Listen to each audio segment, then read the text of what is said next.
Hai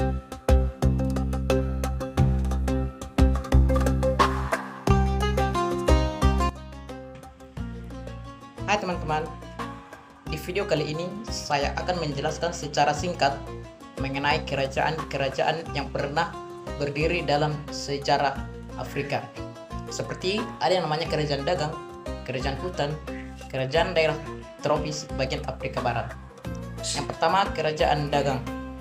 Timbuktu pada abad ke-16 adalah sebuah kota yang merupakan pusat perdagangan dan juga merupakan pusat ilmu pengetahuan Islam. Kerajaan-kerajaan dagang yang sudah ada pada saat itu.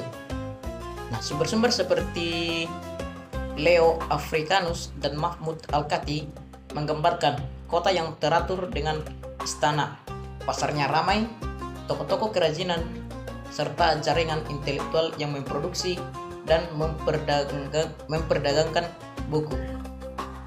Berikutnya, kesaksian para pelancong seperti Ibnu Battuta juga menegaskan adanya keadilan dan keamanan di masyarakatnya. Kemudian kerajaan-kerajaan dagang seperti kerajaan Ghana, kerajaan Mali, dan kerajaan Songhai muncul secara berurutan mulai dari abad ke-8 hingga puncak Songhai kira-kira 1350 sampai 1600.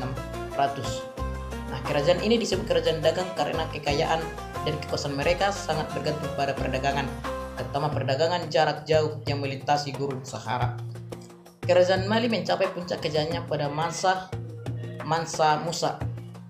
Perjalanan Mansa Musa ke Mekah pada tahun 1324 menarik perhatian dunia karena pembagian emasnya yang besar dan dampak ekonominya sampai Mesir.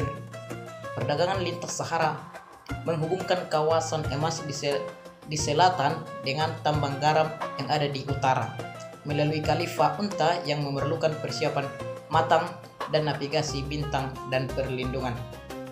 Nah, sementara di pantai timur, pelabuhan seperti Kilwa menjadi penghubung antara pedalaman dan kapal-kapal Arab serta India melalui angin muson.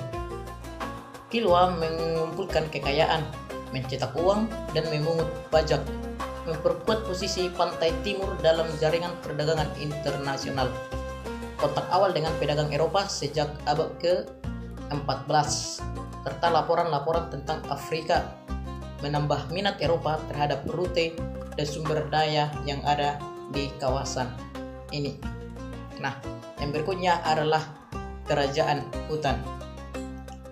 Kedatangan Portugis di pantai Afrika awalnya ditandai oleh penjarahan desa. Namun ketika mereka menemukan kerajaan kuat di pedalaman, strategi bergeser dari yang dulunya dari diplomasi dan perdagangan. Surat menyurat antara Raja Portugal dan Raja Kongo menunjukkan adanya hubungan diplomatik yang resmi dan penuh penghormatan. Raja-raja Afrika memanfaatkan persaingan antara negara-negara Eropa untuk keuntungan mereka. Contoh penting adalah Benin. Sejak akhir 1400-an, Benin menjalin hubungan diplomatik dengan Portugal dan mengembangkan seni perunggu yang merekam sejarah istana dan upacara. Kerajaan pesisir mendapat keuntungan dari perdagangan gading, kain, dan budak.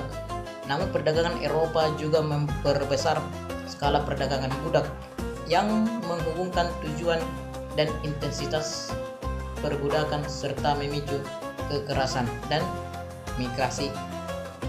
Kerajaan seperti Ashanti beradaptasi dengan memanfaatkan perdagangan Eropa untuk memperkuat birokrasi dan ekspansi wilayah.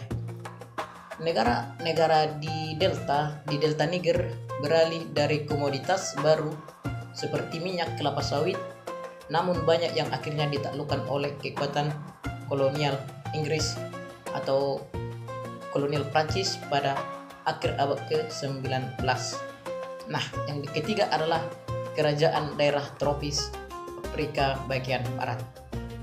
Wilayah Afrika Barat membentang dari pesisir Atlantik hingga pegunungan Kamerun dengan kelompok bahasa utama yaitu Atlantik, Mande, Volta, Ijo, dan Kru. Peradaban Sudanik muncul akibat faktor lingkungan dan teknologi pertanian, sistem bercocok tanam, perkembangan besi, dan tanaman baru seperti pisang mendorong perluasan pemukiman dan organisasi politik daerah setempat. Nah, di Pantai Emas muncul kerajaan-kerajaan seperti Ashanti yang menguasai rute perdagangan dan sistem dan sumber emas.